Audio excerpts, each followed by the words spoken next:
Hello everyone, Cindy here, and today I wanted to talk about what your classroom is saying about you.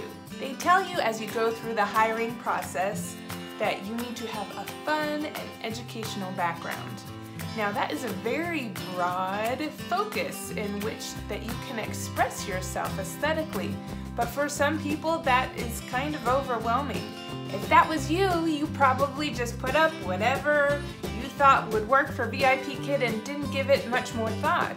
Besides, what does it matter if VIPKid approves?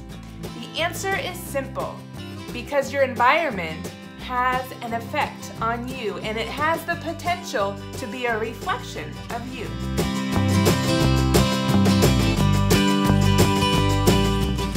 Your environment can inspire you. It can stress you out. It can comfort you, or it can frustrate you. It can also be a reflection of who you are. And what I mean by that is that everyone's space, be it their home or their office, can give you some insight into the person that they are. And you have the ability to control what your space says about you and how it makes you feel. Color is one of the easiest ways to change a mood or feeling of a room, including your classroom. Now there's lots of studies, color theory, and color psychology that goes into people deciding what colors they want in their rooms, and this can be applied to the classroom as well. Your cultural influences and life experiences can have an effect on what colors work best for you. For me, I could never have pale yellow walls after reading The Yellow Wallpaper by Charlotte Perkins Gilman in college. Now, there are colors that energize and there are colors that calm.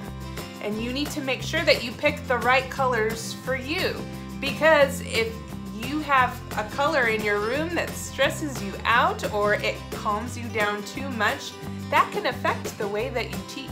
You want to be performing at your best.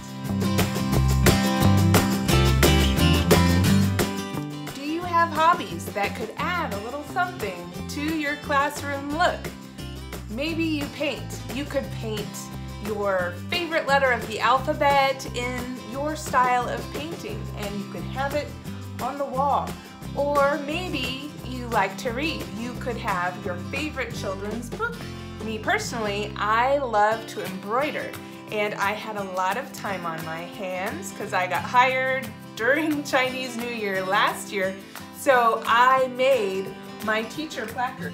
So I embroidered all of this loveliness. Whatever you decide to highlight, it doesn't need to be big, just as long as it's a nod to who you are. Our classrooms have a very limited field of view and are usually a part of a much bigger room that is not necessarily befitting of a classroom. Some people use rolling clothing racks that are draped with fabric to either hide the unsightly or the non-existent. Some people don't have walls behind them. Or some people use technology and use the ever-impressive Manicam to change their background to whatever it is they want. I personally have a blackboard. This was created actually to be in the backyard for my kids to color on. And we brought it in, and it is hiding a very unsightly rest of our office over here. It also allows me to be able to call back to my years that I was a barista and do some chalk art. So it has multi-functions.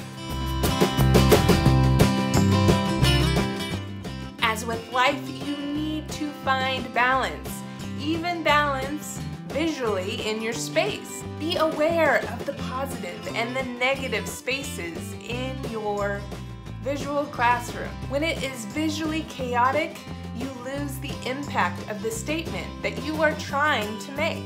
Your classroom's main purpose is to have you as the focal point.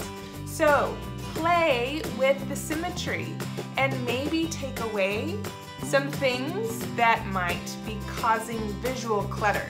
Play around with it, find what works best for you. To review, what are some things that you can change that will affect the way your classroom feels and what it says about you? Color. Color can energize and color can calm. So choose the right color for you. Bring in what interests you. It doesn't have to be big. It just has to be a nod to something special about you. Some things need cover-up, so hide the visual clutter. It also helps define your space. Find balance, play with symmetry, and make sure that you are still the focal point of your classroom. If you have any questions, please post them in the comments. And if you liked this video, please subscribe so you don't miss any future content. This is Cindy, signing off. May your classroom be inspiring. May your classroom speak only the nicest things. And may every space you create be a reflection of you.